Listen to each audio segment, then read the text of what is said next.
director of Miss Crossbow.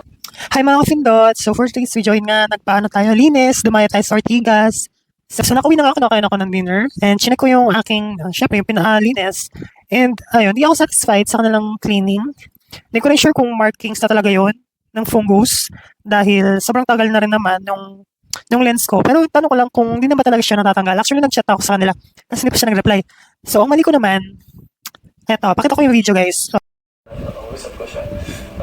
It just means the world to me. So thank you. Thank you. Merry Christmas. Merry Christmas. So thank you. Yan po kayo. Hi again. Sa kanilang kwentuhan na iba.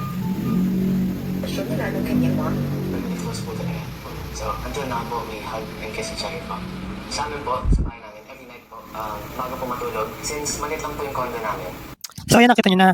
So, ang mali ko naman, guys, chinek ko naman siya, kaso hindi siya maigi. Kumuha ko ng mga pictures or shots malapit sa, yung maputi, sa ilaw. Hindi ko alam kung nag-ano ako sa ilaw, kaso yung na-capture ko ay may black pa din siya. And, sa part na white background, or wali sa table, malinis naman siya. Kita ko maliwanag, as in, maganda yung, may ano naman, maganda yung output. So, once na tinignan mo sa camera lens, yan, pagka binidyohan mo sa camera phone, ayun, kita pa rin yung mga fungus. Tapos yung body ko na 1300D, meron pa siyang mga ano, yung mga dot-dot. Hindi ko alam kung nalinis pa talaga siya or something. Pero tinatanong ko pa siya sa aking, doon sa messenger nila. So hindi pa sumasagot. Pero ano, maganda yung focus. I mean, maganda yung output. Parang makita mo wala ng haze. Wala na ring, basta iba siya ngayon. Kasi parang nakita ko malinis talaga compared dun sa mga past shots niya or kuha. Hindi ko alam kung talagang may iwan yung markings nung fungus.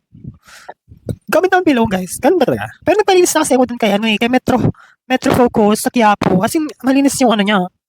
Yung, kasi mahal talaga eh. Nasa 1.5. Umabot ako ng 3,000 dun eh. Ay hindi, kasi pinagawa ko yung focus niya kaya naging 3.5. Pero nilinis din niya yung lens. Ayun.